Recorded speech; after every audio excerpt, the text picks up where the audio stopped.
तेरा वचन मेरे पाँवों के लिए दीपक है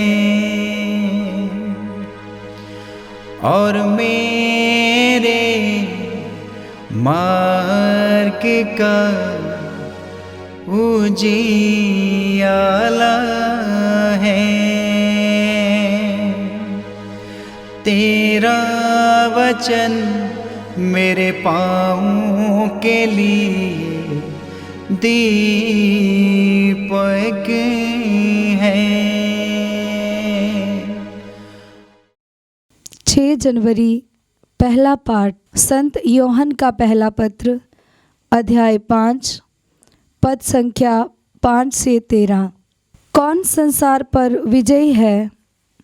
केवल वही जो ये विश्वास करता है कि यीशु ईश्वर के पुत्र हैं।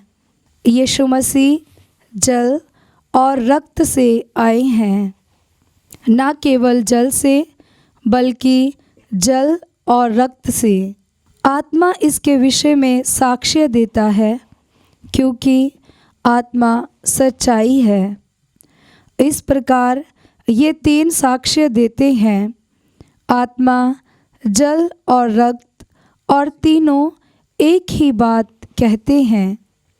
हम मनुष्यों का साक्ष्य स्वीकार करते हैं, क्योंकि ईश्वर का साक्ष्य निश्चित ही कहीं अधिक प्रमाणिक है। ईश्वर ने अपने पुत्र के विषय में साक्ष्य दिया है।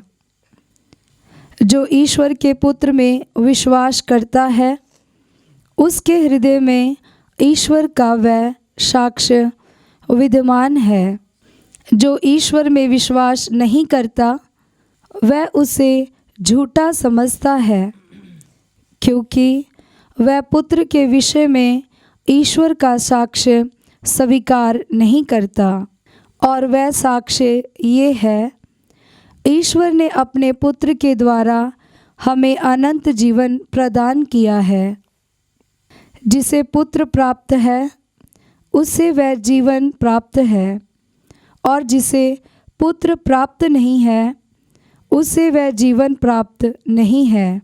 तुम लोग सब ईश्वर के पुत्र के नाम में विश्वास करते हो।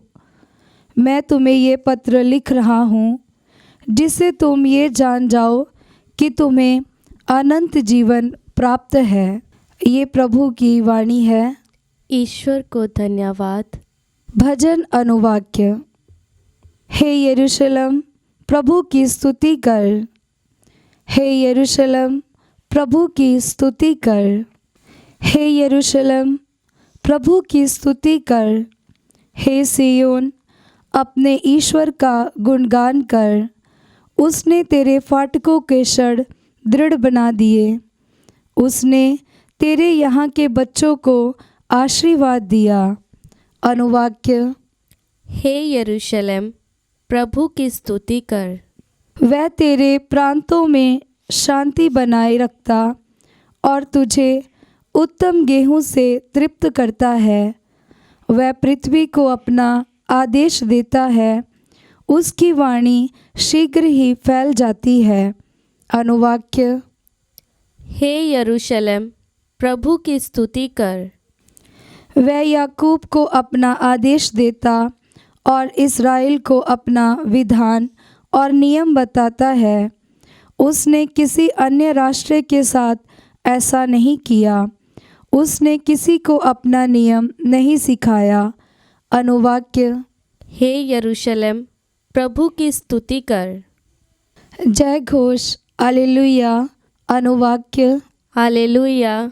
तब एक बादल आकर उन पर छा गया और उस बादल में से यह वाणी सुनाई दी, ये मेरा प्रिय पुत्र है, इसकी सुनो। अनुवाक्य। हालेलुया। पवित्र सुसमाचार संत मार्कुस के अनुसार अध्याय 1 पद संख्या 7 से 11। वह अपने उपदेश में कहा करता था, जो मेरे बाद आने वाले हैं वह मुझसे अधिक शक्तिशाली है। मैं तो झुककर उनके जूते का फीता खोलने योग्य भी नहीं हूँ।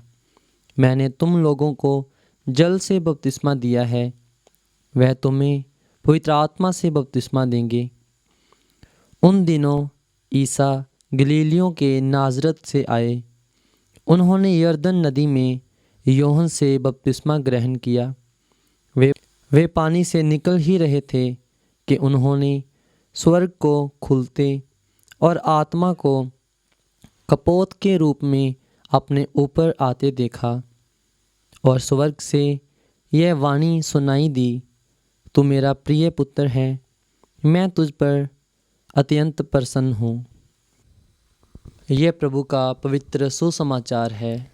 क्रिस्त की जय।